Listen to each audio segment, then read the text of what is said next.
Let's get salty!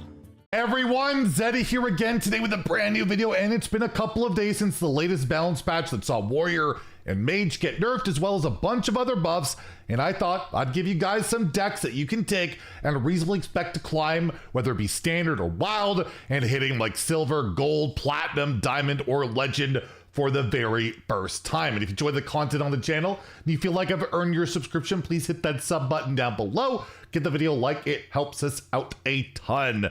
So, Paladin, Druid, they're both really good. I'm sure a lot of you are very surprised, but I gotta recommend the best decks. So starting off, we will recommend Pure Paladin, the Aggro Pure Paladin, which is very good. You kind of know it and hate it or whatever these days, but you got new cards in here like Showdown, which goes pretty well with that prismatic beam. Boogie down on curve is always really solid. You got all these one drops that you can cheat out. Give divine, or was it get divine shield if you finale it? No, you give them taunt. I always assume they get divine shield. They just all have divine shield except for this chef here and all of that. And yeah, good deck, curves out really well. You have some finisher abilities in here like Horn of the Windlord with your 4 Kelp the Lost. The Countess giving you those 0 mana legendaries can be really strong. And yeah, the deck has performed pretty darn well, and I'm sure you see it a lot, but I gotta recommend it. But we also have a Paladin deck that seems to be legitimate. It's Earthen Paladin. Earthen Paladin, I looked at all the ranks like Legend and multiple sources, Donkey, HS Replay. It seems like Earthen Paladin might be a legitimate thing. And of course, it's like an aggro deck with your cheap one drops that, you know, you get buff up and all that. You just buff stuff up, right? But you have the Stoneheart King in here. You have Disciple of Amethyst to get you some Earthen cards, and you summon larger and larger yellow men, and you can bring them back with the Tyr's Tear or Tyr himself, which was buffed a while ago from 7 to 6 mana, resurrects a 2, 3, and 4 attack Paladin minion, which can be exactly Disciple of Amethyst. It can be one of your Earthens, one of your Stoneheart Kings. And of course, we have Amethyst the Titan in there with the Prismatic Beam and a lot of buffs. You just want to buff this stuff up, be sticky, be annoying, and murder your opponent. And the numbers are positive. They're pretty darn strong. Like, it's looking like a tier 1, tier 2 deck. So if you've been looking for Earthen Paladin to work, it actually seems to be pretty good right now. Dragon Druid, I've recommended, I don't know how many videos in a row now. Not much has really changed. You just want to get your splash wealth there. The friggin' mulligan win rate on this card is so good. And then of course, just buff up your stuff with the Jarn Gardens, with your Take to the Skies. This version doesn't have the Snapdragon, some lists do, but this one's not so much on that. You got your ramp with your Widowblowed Seedsman, Summer Flower Child can cheat you some mana, and then you got your golems and our beautiful, beautiful 5. If you don't have its signature, well, it's not worth the money, but it's a beautiful card. And Malagos to like just draw your deck full of spells. Very effective deck. Yes, it's another very strong, just flood the board deck that's pretty common out there. Now we got Plague Deathlight, which got a bit of a buff with a Burrow Buster going from a 6/4 to a 6/5, and some of the Excavate treasures got buffed, but overall, the numbers are just always really solid on this deck. It's a very popular deck. Shuffling all those curses, or sorry, not curses, plagues into your opponent's deck with your Hell Yeahs, and all your plague cards can shut off those Reno decks or just really damage those decks that want to cycle. And you've got endgame in here like your Primuses, Reska, which you can bring back with your Excavates, and of course Magatha is like a big card draw engine in here. And even Sylvanas is seeing play yet again, just for that stealing value. Stealing a Titan, stealing a big minion can be really effective. And I just know that this is a very popular deck and people like to play it, so I'm throwing it out there. But if you want to avoid the Plague Deathlights and play some Reno decks, the two I will recommend, the worst one I'm recommending first, don't ask me why, Reno Druid has decent numbers, Diamond through Legend. At Legend, it seems to fall off. High Legend, people do play it to an extent.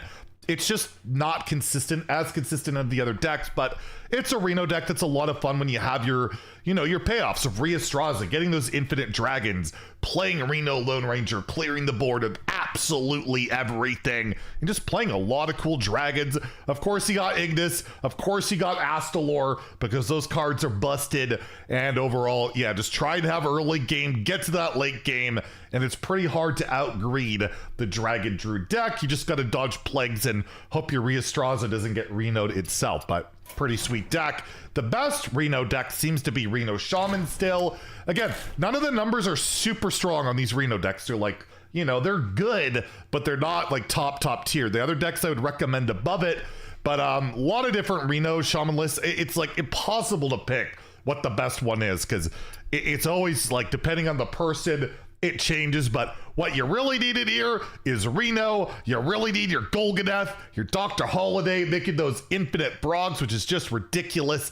And, you know, just play a lot of good cards like Astalor. There's some lists that run Ignis. There's some lists that don't. You definitely want Framester to shut up other Reno decks, which is pretty effective. And yeah, try and curve out. Try not to get blown up in the early game and then just grind your opponent down. I do find with this deck, one of its struggles is to actually just kill your opponent.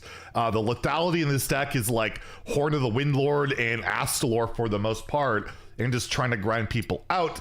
And your ETC, you can get some extra value if you want to run Bizzle and Viper and Chart. I know some people run an extra Framester as well. You could consider other options, but this is the build that I thought I'd highlight, and you guys can give a go. Next, I will recommend Sith Mage. It got nerfed. It's still really good. Saw Asmodai today playing at like top 50 legend. He'd been climbing throughout the day.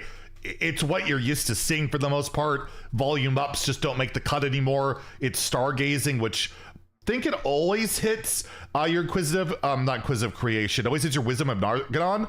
It's for just more draw, and it's like almost guaranteed to hit. And of course, you got your oil, you know, 0 mana OTKs, and it's the usual Sith Mage with a little bit, a couple new cards, but still really effective even with the nerf, as a lot of us have figured. Definitely not a dead deck whatsoever. And then I just thought I'd throw a really budget option out there. This deck always seems to be really high in win rate, regardless of rank. I don't know how reliable that is, but it's super cheap, is Treant Druid. There's like barely, I don't even know if there's a legendary in this deck. It's all like commons and rares. It's less than 1,500 dust, and it seems to be effective at climbing. So I just thought I'd throw this out there. I don't know how good it is, but the numbers always seem to indicate it's decent. And just flooding the board really early, like just cheap stuff, Herald of Nature's, your Treant's, Cultivation, and that's about it, right? That's all you're really doing. It's not flexible. It's just a sticky deck that tries to kill people, but it seems to be working. By putting it lower on the list just in case it's not that great, but it is a very, very cheap deck. So I thought I'd throw that out there.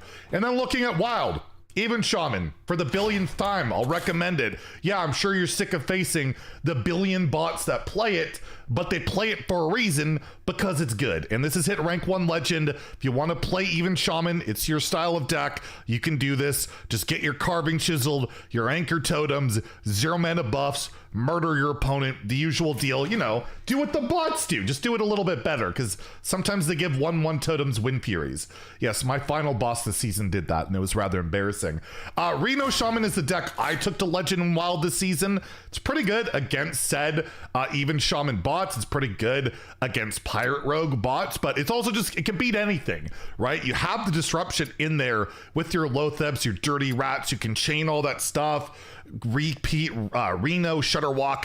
It's just how consistent is that? You can really struggle sometimes, but it's a really strong deck. It's also at rank 1 legend, and it took this guy to legend this season, so it's gotta be decent. I already had a viewer like tweet at me today and come into my chat and be like, I had a really good record getting to legend, thank you for the deck. So other people have had some success. If you want to play some Reno Shutter, it's pretty good. I gotta recommend the hotness of the month, although I will show you my picture of me trying to play Holy Wrath Paladin, both Molten Giant Shirvala, double Holy Wrath in my hand by turn 6.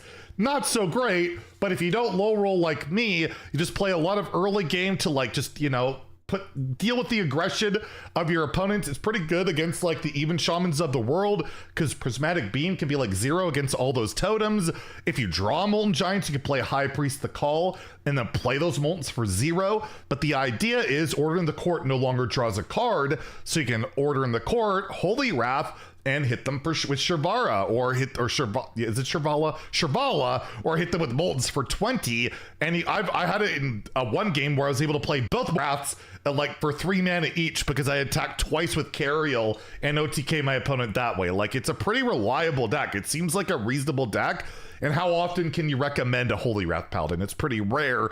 And even Holy Cowboy, you can play to also discount those Holy Wraths to get it out early. People have had success. People have hit Legend with this. So I got to throw it out there. Holy Wrath Paladin is a recommendation. Shadow Priest is a recommendation because it's just disgusting. It's gotten rank 1 multiple times. Play early game, go face, smork. Everything, nothing really costs mana. You win or lose extremely quick with this deck. But hey, if you're looking for fast games, you like that aggro style, this deck might just be for you. And lastly, I think Soda hit rank 1 legend very recently playing Miracle Rogue, where you just play a bunch of cheap card draw, cycle, get Arcane Giants, get a big Edwin, lock people out with Lothebs, Shadow Step, all that stuff. You can break dance those Arcane Giants, so you have a 1 mana 8/8 and you can play the 8/8 again. And of course, you get your coins with the Mailbox Dancer, and Zeph is in there because you just draw so much that he's active pretty darn quick and can be a finisher or whatever you need, right? So looks like a more skill heavy deck, but if you like that kind of spamming Miracle Rogue style, it does seem to be a top tier strategy in Wild at the moment. So there you go. Those are more than 5 decks, at least in Standard, you can climb with, but hopefully you guys have good climbs. Feel free to share what decks are working for you in the comments down below, and maybe we'll have one more update video on decks before the Christmas break comes in the next week or so. Anyways, if you enjoyed the video, please like and subscribe. Have a great day and stay salty, my friends.